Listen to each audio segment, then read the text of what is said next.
Right, hello everybody, welcome to the Adam Clery football channel. If I sound weird and different, it's because I'm deathly ill, but whatever, we'll just get on with it. So Tottenham Hotspur, right? They are 9 Premier League games into life under Thomas Frank. They sit 3rd in the table. They've got the 2nd best goal difference, the joint best attack, the 2nd best defence. You would think it's all going pretty well, but if you actually ask any Tottenham fans who've had to sit and watch them this season, they will make the following noise. And that is because despite the results, a number of the performances have been very frustrating to watch. In particular, the home games where they got beat off Bournemouth, they got beat off Villa, and they only just scraped a point when they played Wolves. And the problem, right, is Thomas Frank. And I know that's not how YouTube's supposed to work. I'm supposed to drag these things out across the video to increase the runtime, but it's all him. He's the problem. And specifically because of stuff like this. And you are looking at a typical Tottenham midfield pass map. This one in particular from the defeat to Aston Villa. And we will have a proper look at it later in the video. I'll actually explain what it means and stuff. But just as an appetizer for the rest of this, right? Just press your face right up against the screen. Really have a good squint. And you try and tell me how many of these passes look like they're going forwards. There's like 4, maybe 5 across 90 minutes, and only 2 of them you would say end up in an area that's going to bother the opposition even a little bit. And that is astonishingly impotent midfield play for a supposedly good Premier League side. And as I say, the reason for that is Thomas Frank. So let's have a look at how he has created this problem for himself, but also, because it's not all bad here, right? How he's trying to fix it.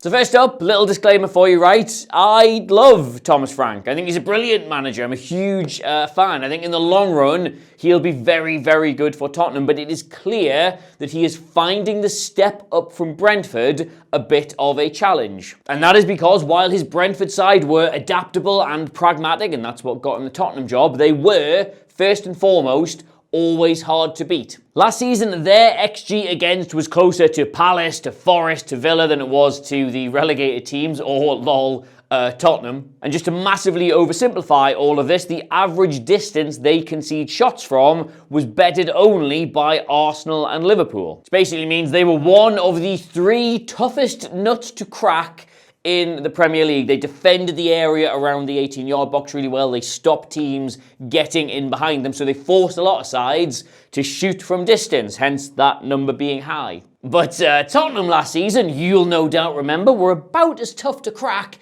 as the parental password on your dad's skybox.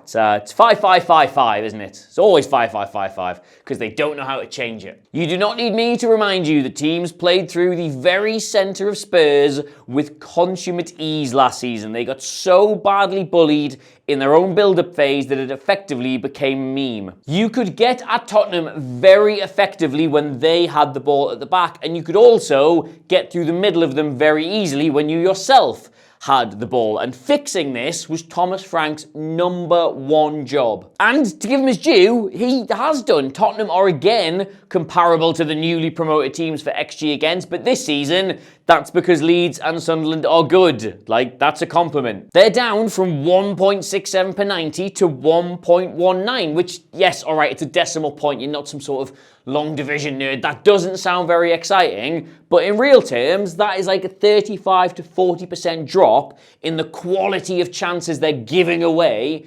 every single game. When you put it that way, that's a massive improvement to have made this quickly. Improving how your team defends by like over a third with almost exactly the same players, I think is quite good. I think well done him. And the aforementioned average shot distance is now the 3rd best in the league. So almost overnight, Thomas Frank has taken Ange Postecoglou's soft touch, gooey caramel centre Tottenham Hotspur and turned them into his, well, you can kick me in the nuts if you want, but I'm wearing a metal cup, Brentford. And that's good. But while it is good, it is also, coincidentally, their entire problem. Because being resolute and hard to beat is great, but if you want to be the Tottenham manager, that's not enough. There are a number of games where you are expected to be very dominant instead. They got off to a flyer against Burnley, but since then, every game in which they've gone in as clear favourites who'll have the vast majority of possession, they have really struggled. Bournemouth were happy to sit off and they created nothing. Wolves just let them have the ball and they were really unlucky not to get all 3 points. Villa are famously not about possession and mugged them in broad daylight. And all of these games were at home, where both your fans and the expectation is. Like, the hardest part of managing a big club, right, is not the big games. You have those at every level. You will be used to them. The hardest part is acting like a big club. And in order to do that, Thomas Frank is having to unlearn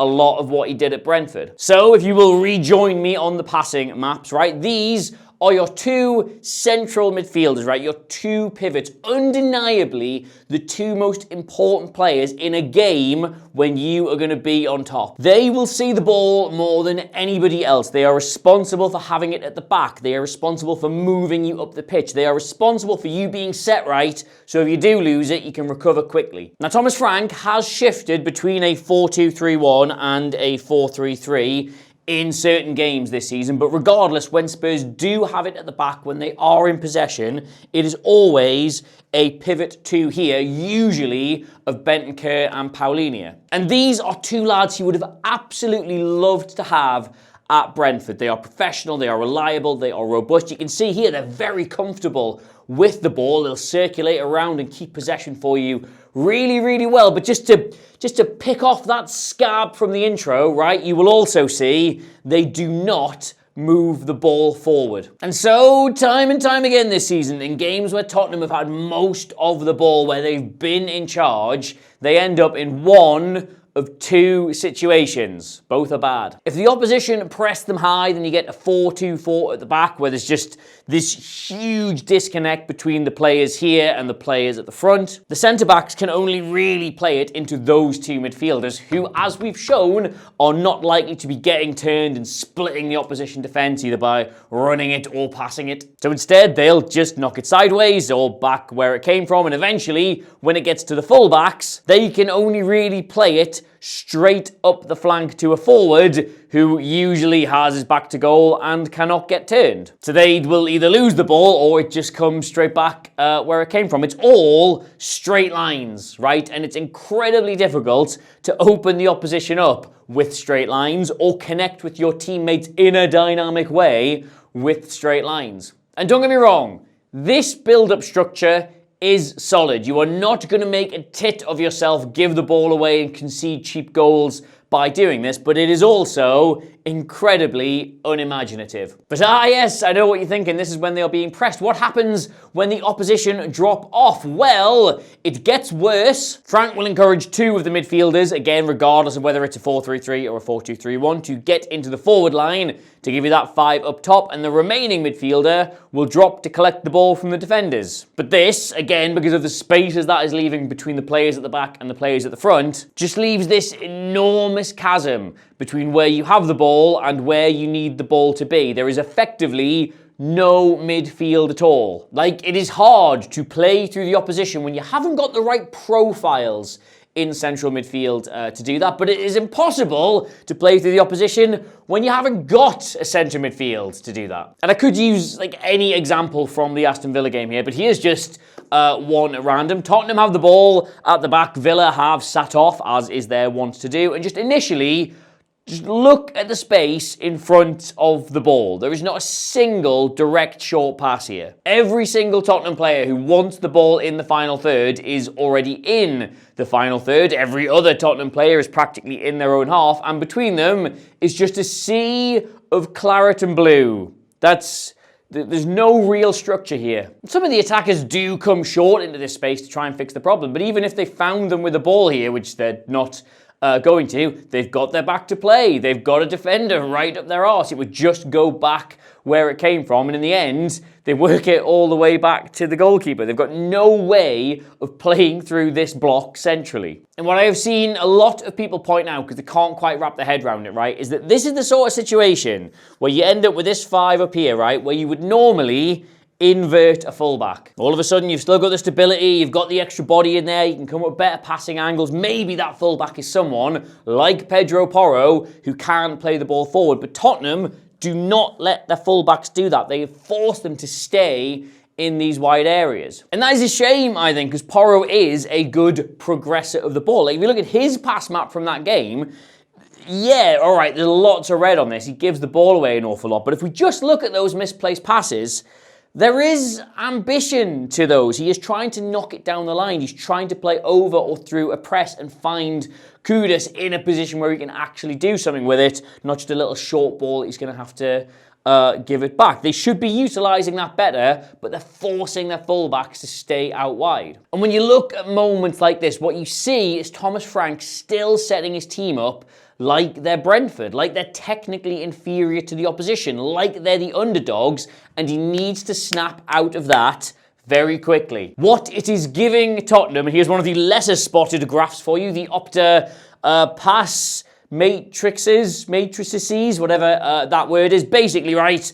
it's average positions of all the players, and then the lines between them donate how much they pass to each other. Thick is lots, thin is not lots, and no line is none. They spend a flipping cow's age, right, just knocking the ball around the defenders and the two pivots in this sort of horseshoe-shaped thing where nothing's ever going to happen. And they really, really struggle to get the ball into anybody even remotely resembling a forward. Like, again, this was from the Aston Villa game, and there are 6 passes, 6, you can count them, that go from Danzo, Van de Ven, Paulinho, or Bentancur into the forward players. 6. That is broken, Thomas. You must fix that. But here is the twist, my friends. He might already have fixed it. Against Everton, where granted they were the away side, but still pretty clear favourites in terms of ability, he finally relaxed his sphincter over the fullbacks holding a wide position and allowed Pedro Porro to invert. Sometimes it was into a back three, sometimes it was into the midfield, but either way he was occupying more central areas and getting on the ball in a way that helped Tottenham play through the thirds. And it gave him this pass map for that game. And again, it's still pretty similar to the one we showed you before. There's a lot of misplaced passes, but again, I would argue it is at least incisive. It is at least forward thinking. There are some going into areas that Everton would not have wanted. And above everything else, the main thing to look at when you see this here, right, is how many of these passes are sideways versus how many of them are forwards, right? Because forward passes are incredibly, incredibly important. And you go back to that Paulinho Bentancur mess, right? Ask yourself again, how many of these are sideways versus how many of these are forwards? One of these players is helping you get up the pitch, is helping you play through the opposition. The other two are doing many good things, but that is not one of them. And don't get me wrong, I don't blame Bentancur or Paulinho for this. It's not a criticism of them. They're just different kinds of players, right? But if you look at this situation here, right, and you can make up your own mind about whether or not this is good or not, I think either Paulinho or Bentancur would play this ball into here in this situation, whereas Porro instead elects to do this. And there's no right or wrong there necessarily, but one is a kind of player going forwards and the other two are not. That decision, if nothing else, is a proactive decision. And yes, you would like to see a lot more of that in the home games when they're far more dominant than they were at the old Hill Dicky, but it is at least a start. Now, I've seen a number of Tottenham fans concerned that this whole like bad performance, good result thing is going to come crashing headfirst into what is a minging set of fixtures. They've got Newcastle right after I put this video out, but then Chelsea, Arsenal, PSG, Liverpool, and do you know what? And maybe I'll lump Man United in with this as well, right? I actually think in the immediate term, those games maybe suit them. All of those teams, this is why I said maybe Man United, right? But all of those teams will expect to be on the front foot against Tottenham. They'll expect to have most of the ball. The exact kind of games where you would want that prison yard style double pivot of Paulinho and Bentancur.